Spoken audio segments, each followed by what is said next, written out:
নমস্কার বন্ধুরা, আমাদের এই ছোট্ট পরিবারে আপনাদের সকলকে স্বাগত। আশা করি আপনারা সবাই ভালো আছেন। আজকে একটি নতুন রেসিপি নিয়ে আপনাদের কাছে হাজির হয়ে গেলাম। আজকের রেসিপিটি হচ্ছে মেথির ডাল ফ্রাই। চলুন তাহলে দেখে নেওয়া যাক এটা কি করে আমরা বানালাম। এখানে আমি নিয়েছি মুসুর ডাল, মুগ ডাল, বিউলির ডাল,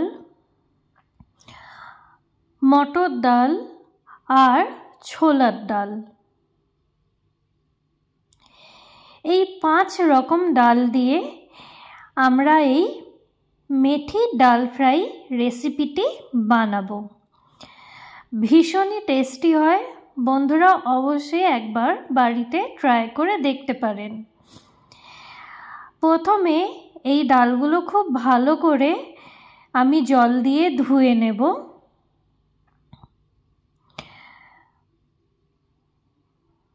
এবং প্রায় 2-3 ঘন্টার জন্য জল দিয়ে আমি ভিজিয়ে রাখব।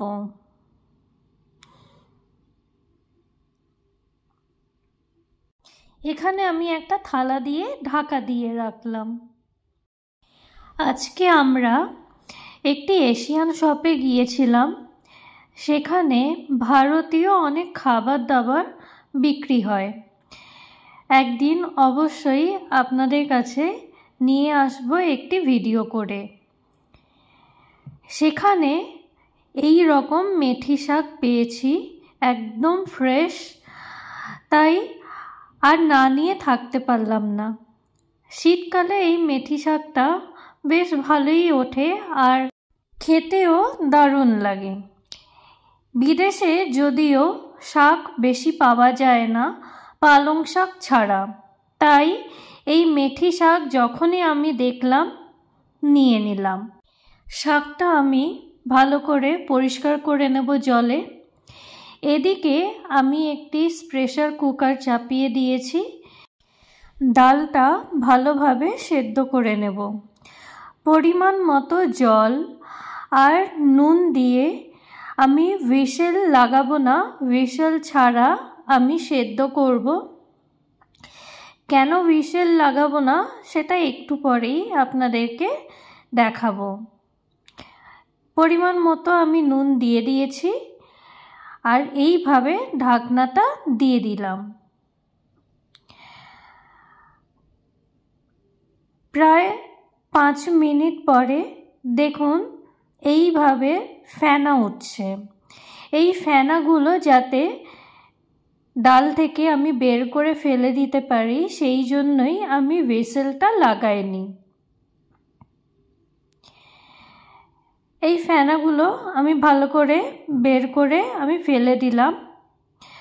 প্রায় 10-15 মিনিট পরে আমার ডালটা দেখছি খুব ভালো করেই সেদ্ধ হয়ে গেছে।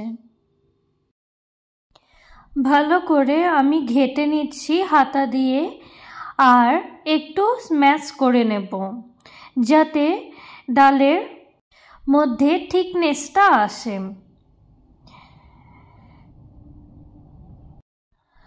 ডালটা ভালোভাবেই সেদ্ধ হয়ে গেছে। এবারে নেক্সট স্টেজে চলে যাই।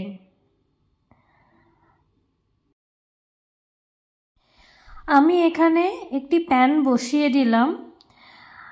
প্যানটা গরম হবার পরে তেল দিয়ে দিলাম সামান্য পরিমাণে। আপনারা চাইলে সর্ষের তেলও ব্যবহার করতে পারেন। তেলটা গরম হওয়ার পরে দিয়ে দিলাম গোটা জিরে। গোটা জিরের সাথে দিচ্ছি কালো সর্ষে। কালো সর্ষে আর গোটা জিরে আমি এখানে ফোড়নে দিলাম আর দিলাম তেজপাতা।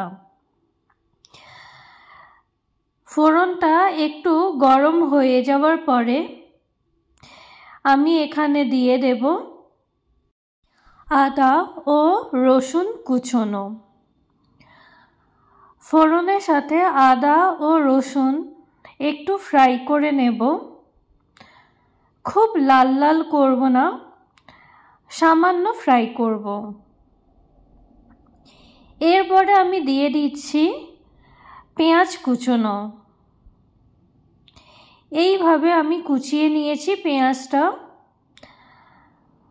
পেঁয়াজ, আদা, রসুন ফোড়নের সাথে ভালো করে একটু শ্যালো ফ্রাই করে নেব।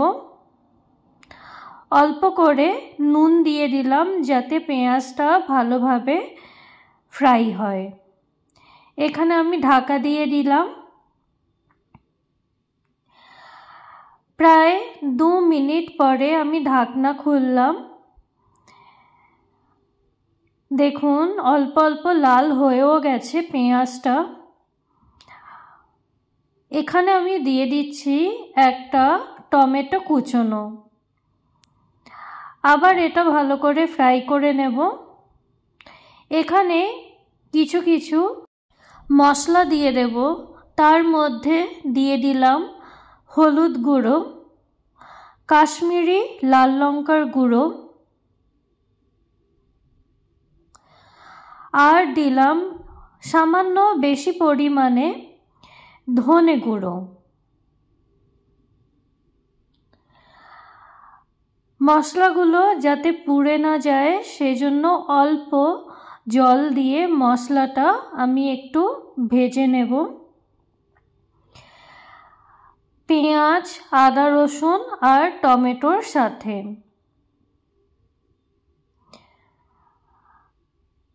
এখানে আমি ঢাকনা দিয়ে দিলাম। প্রায় 2 মিনিট ভাজার পরে আমি ঢাকনাটা খুললাম। মশলাটা আমার ভালোভাবেই ভাজা হয়ে গেছে।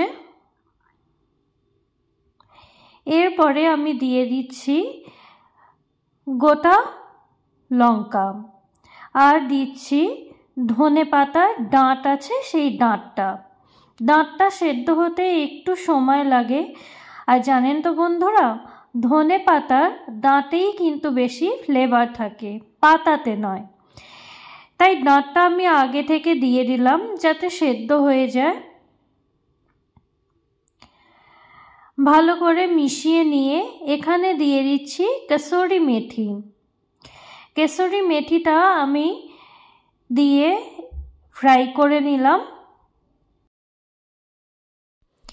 এরপরে আমি দিয়ে দেব এই মেথি শাক।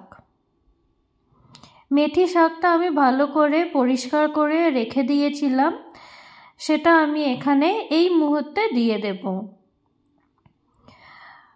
মশলার সাথে মেথি শাকটা ভালো করে মিশিয়ে ফ্রাই করে নেব। এই রকম অনেক নতুন নতুন সুন্দর সুন্দর রেসিপি দেখতে হলে বন্ধুরা অবশ্যই আমাকে সাবস্ক্রাইব করে নেবেন। এবং অনেকেই ভুলে যান সাবস্ক্রাইব করতে, তার জন্য আমি আছি মনে করে দেওয়ার জন্য। সাবস্ক্রাইব করে আমাদের পাশে থাকবেন, সাথে থাকবেন।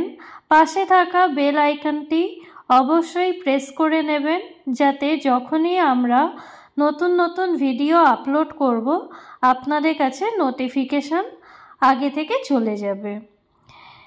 আপনাদের একটি লাইক আমাদের কাছে অনেক মূল্যবান, তাই লাইক করতে একদমই ভুলবেন না। এদিকে আমার মশলাটা খুব ভালো করে ভাজা হয়ে গেছে। এই মুহূর্তে আমি দিয়ে দিচ্ছি ডাল সেদ্ধটা। মশলার সাথে ডাল সেদ্ধটা ভালো করে মিশিয়ে নেব। মিশিয়ে নেওয়ার পরে আমি দিয়ে দেব পরিমাণ মতো জল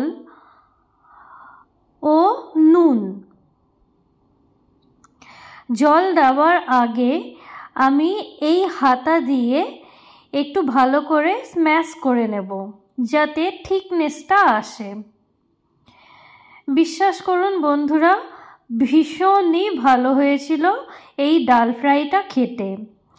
একদম বাইরে যেরকম ধাবাতে আমরা খেয়ে থাকি বা হোটেলে আমরা খেয়ে থাকি ঠিক সেই রকমই স্বাদ হয়েছিল এই ডাল ফ্রাইয়ে।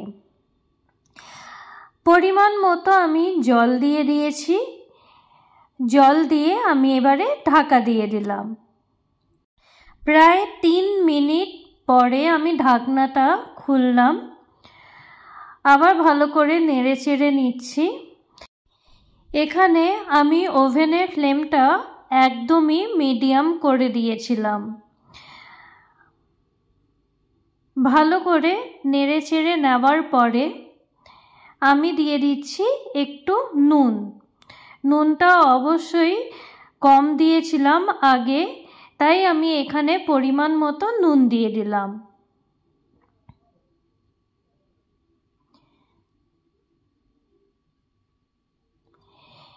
একটু টেস্ট করে দেখে নিচ্ছি সব কিছু ঠিকঠাক হয়েছে কিনা। ভীষণই সুন্দর হয়েছিল, একদম টেস্টি টেস্টি ইয়ামি ইয়ামি মেথি ডাল ফ্রাই। এই রকম ডাল ফ্রাই থাকলে সত্যি বলছি মাছ মাংস ডিম কিচ্ছু লাগবে না। পরোটা রুটির সাথে একদম ফাটাফাটি লাগবে খেতে। লাস্টে দিয়ে দিলাম ধনেপাতা। দুর্দান্ত হয়েছিল। এইভাবে আপনারাও ট্রাই করবেন বাড়িতে, আর আমাদেরকে কমেন্ট করে জানাবেন কেমন লাগলো আপনাদের। মেথি দিয়ে অনেক রকমই রেসিপি করা যায়, তার মধ্যে একটি হলো আজকের এই রেসিপিটি, মেথি ডাল ফ্রাই। ভীষণই সুন্দর হয় খেতে। আপনারা অবশ্যই ট্রাই করে আমাদেরকে জানাবেন। মেথি দিয়ে আরও রেসিপি নিয়ে আপনাদের কাছে হাজির হয়ে যাব অন্য একদিন। তার জন্য অবশ্যই আমাদেরকে সাবস্ক্রাইব করবেন, আর প্লিজ প্লিজ প্লিজ একটি লাইক আর কমেন্ট করতে একদমই ভুলবেন না। আপনাদের যদি এই রেসিপিটি ভালো লেগে থাকে অবশ্যই আপনাদের পরিবারের সাথে আত্মীয় স্বজনদের সাথে শেয়ার করবেন। দেখা হবে আবার অন্য একটি রেসিপির সাথে। ভালো থাকবেন, সুস্থ থাকবেন, আর হ্যাঁ, সবাইকে ভালো রাখবেন। ধন্যবাদ।